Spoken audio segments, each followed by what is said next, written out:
Selamat pagi semuanya, Assalamualaikum warahmatullahi wabarakatuh. Pagi ini kita berbincang-bincang, kedatangan tamu Ananda Ayunda, Cihayan Ananda Ayunda nih.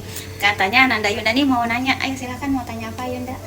Mau nanya sedikit, jadi seberapa pentingnya ilmu agama bagi seseorang yang kita udah tahu nih kepahaman agamanya lumayan, tapi dia sendiri itu nggak gunain buat di kehidupan sehari-harinya, kayak contohnya menafikan gitu, terus juga nggak jujur gitu kan, banyak tuh kalau buat kehidupan sehari-hari.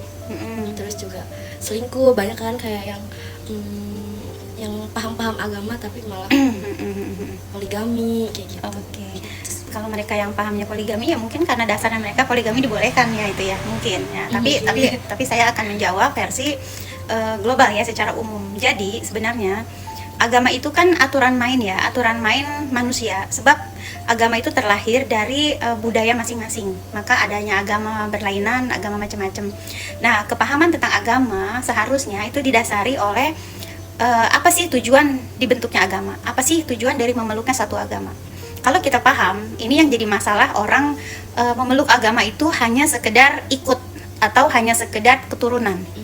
Nah, jadi itu yang membuat carut-marutnya orang beragama dengan kedok hanya KTP saja gitu. Jadi alangkah bijaknya sekarang kalau kita melihat seseorang ya kan, itu tidak dari nilai agamanya. Dan alangkah bijaknya apabila kita bergaul pun tidak usah bawa-bawa nama agama seperti itu. Sebab ketika kita sudah membawa sebuah nama agama, fanatisme, terus kita terlihat alim, terlihat orang yang rajin ibadah segala macam, itu kan akan jadi sorotan ya dengan perbuatannya gitu. Nah, itu yang tadi mungkin Ayunda ingin pertanyakan. Jadi fungsi agama dalam masyarakat tuh apa kalau orang yang ibadahnya rajin aja perilakunya seperti itu kan gitu ya. Jadi ternyata gini ya, ini mungkin bisa kita sharing, kita resapi ke semuanya ya, buat kita juga, bahwasanya Tuhan itu tidak memeluk satu agama. Jadi kalau kita paham Tuhan itu apa, Tuhan itu adalah keseluruhan, kemurnian di alam semesta, yang mana tujuannya adalah untuk kehidupan yang seimbang. Jadi seandainya gitu, kalau kita beragama Islam, kita mendukung Tuhan, ya enggak juga begitu. Kalau kita beragama sesuatu gitu, berarti kita memusuhi Tuhan.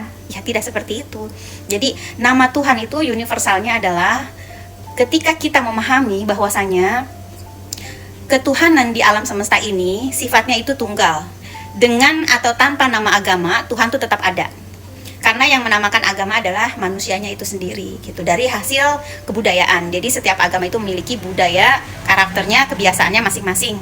Nah, sedangkan hasil dari orang beragama seharusnya dia memahami bahwasanya orang yang beragama itu artinya dia mengerti tentang kejujuran diri, mengerti tentang bagaimana dia harus hidup, memahami orang lain, membantu orang lain, memperlakukan orang lain seperti halnya diri kita ingin diperlakukan.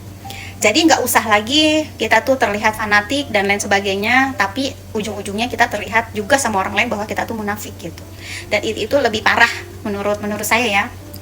Makanya dalam hal bergaul, selayaknya nih kita nggak usah memperlihatkan kefanatismeannya, kita nggak usah terlalu nyenggol orang lain gitu kan, seolah-olah ayo kita sholat cepetan, kita kalau nggak sholat nanti kamu mau jadi apa segala macam. Itu dalam ranah bergaul ya, tidak usah seperti itu. Kecuali orang tua pada anaknya, suami pada istrinya, mungkin sekedar mengingatkan karena satu perahu gitu.